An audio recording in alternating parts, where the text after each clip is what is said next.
Dear brothers and sisters, John Carlo and Rose Jean,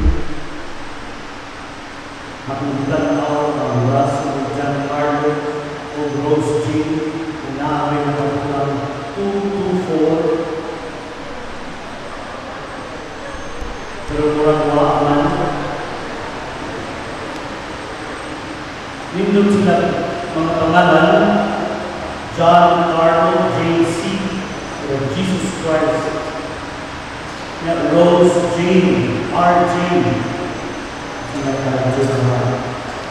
Russell and Jesus.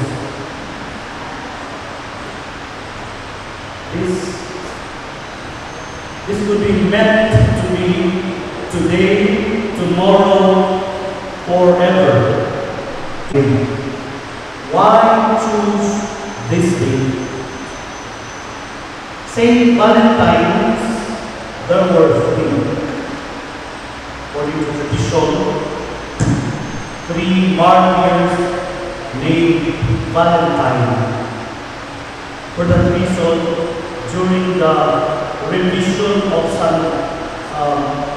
Santoral or the list of saints, the church decided to not to put them today because it is not so certain whose Valentine are we referring to.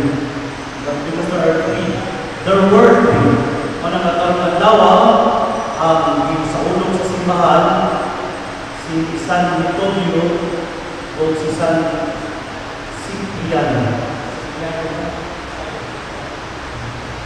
But let's go back to Saint Valentine. He was a priest in Rome in the year 250 who was martyred because he defended love and marriage. The emperor at the time decreed that young men must not marry because he believed that if they were not married, they could become good soldiers. Kahit kung sundalo ka natin, huwag kayo asawa, iso. Kung sundalo mo yung asawa, mahal ko naman mo, das-das ka lang ng paabot ang asawa. So the emperor made a decree, issued a decree that marriage should be prohibited. But Valentine, the priest, defied, disobeyed the order, and he would secretly marry young people, and when caught, he was martyred. And that's, according to one tradition, the start of the Valentine's Day. JJ, here's the message. Continue to defy today that growing mentality among young people in the world, in our society, which says that marriage is just a paper. With your marriage today, you are showing to the world that marriage is a vocation. It's not just a contract, it's a covenant. Ang importante sa uban, alam sa uban, labi na nag-maintain, inyong gabi, hagito na ninyo, kasan na ba? Sa mga kasan na rin. Ang importante na kayo, kumain ba? Magulong na ninyo sa mga parks, inyong gabi. Kanya kumain na yung mga, kaya pagsabot ko na sa mga pagbatik ramang mo, divorce tayo, bulag tayo. We must defy today against that mentality. JJ, continue to defend by your testimony and your witnessing that marriage is not just between the two of you. Marriage is not just about you. Marriage is about God who desired to be among us. Marriage is the sacrament of the love of God for us. Sa secret leaked video ni Andy o ni Philmar,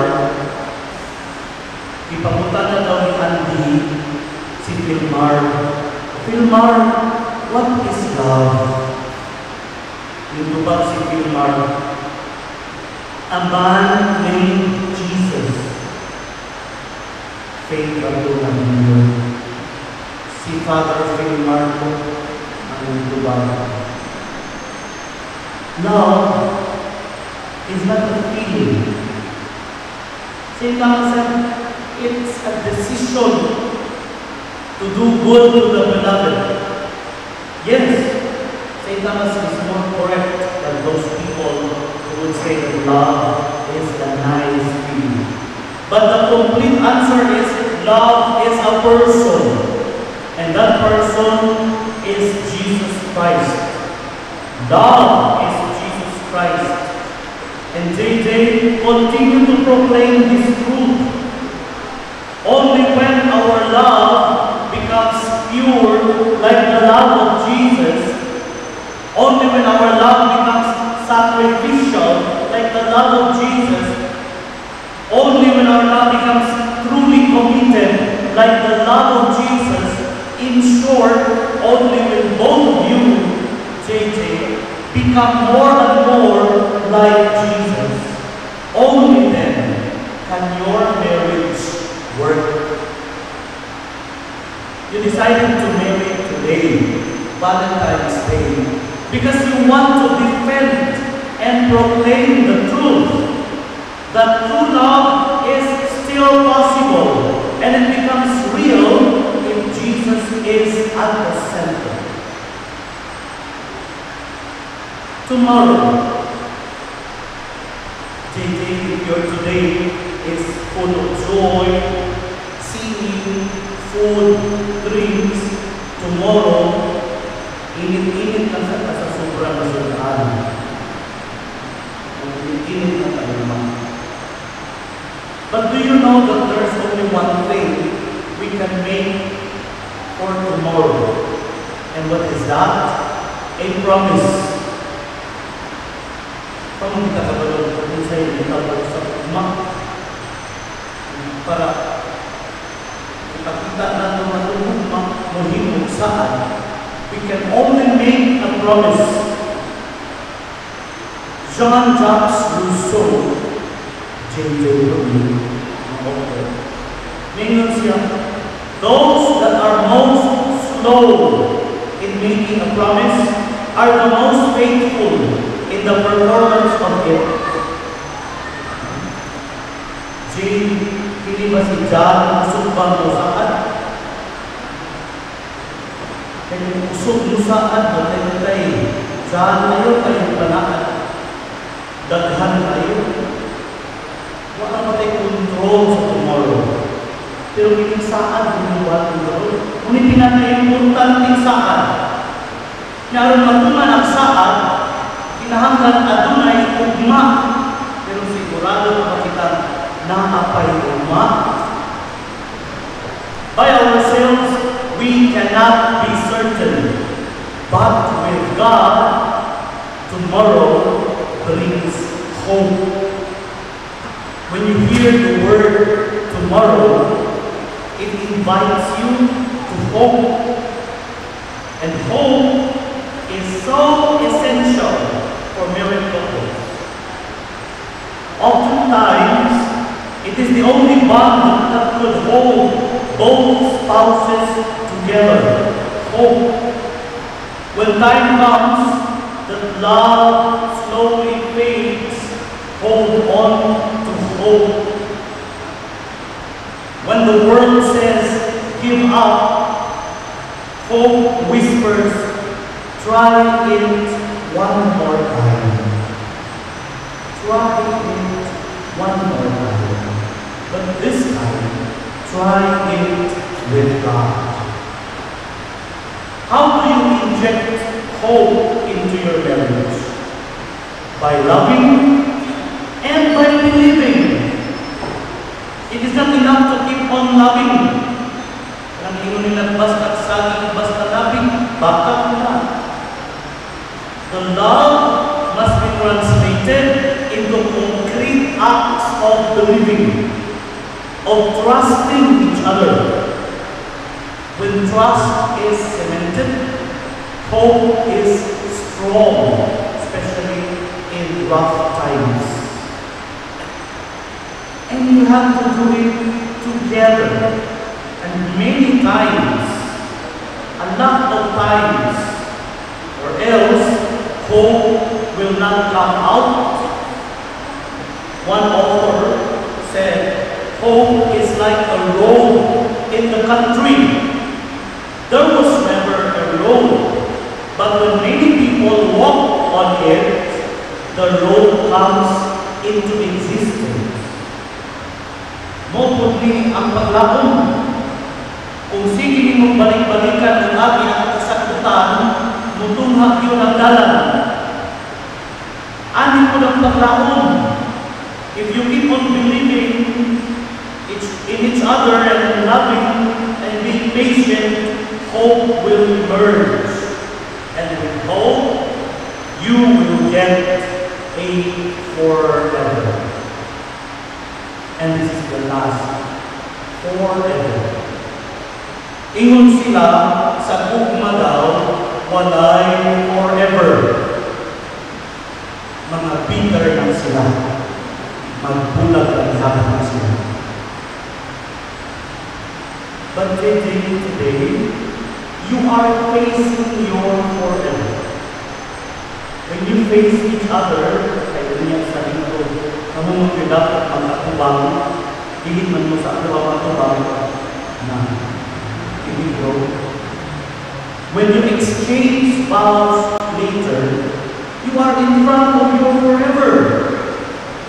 Because marriage is designed by God for spouses to remain faithful here on earth and enter heaven, to be happy forever. That is the design of God. Yung punang-ubon sa tao na nag-design. Marriage is an exclusive bond that should last till death do us part. And once you have vowed your forever to each other, you will face the altar and you will kneel. You will offer your forever to the eternal.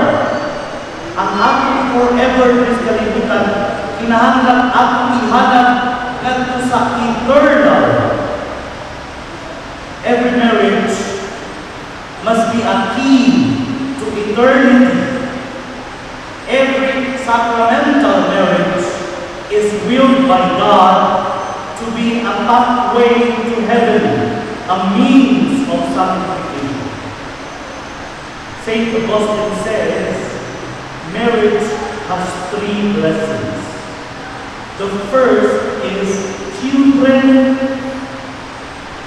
Children are blessings to be received and be raised for God's service. Kung ayaw manuripot sa anak, duhalang mother kay isod, uripot ka. Di makakaya ka na tapulan ka. Isod pagkagat, ulang ka, pagsaling.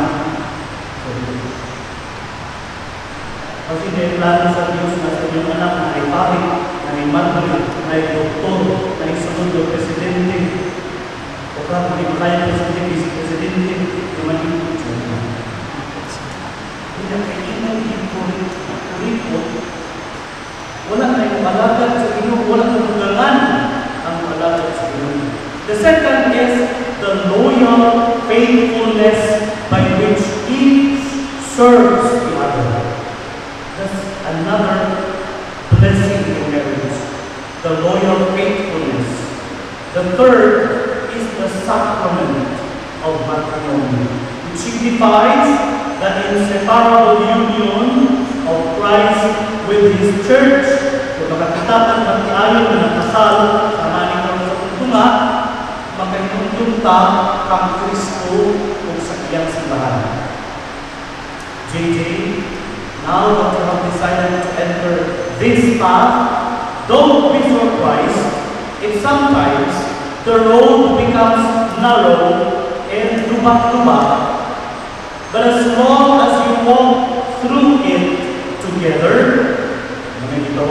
singularity, and you always give a space for God, for Jesus, for Mary, you will surely get to forever. May the Blessed Virgin Mary and Saint Valentine intercede for you and defend your love and your marriage. So JJ 224, today, tomorrow, forever. And if I may add, 5-10-3. Happy Valentine's Day. Napatid 353. God bless you.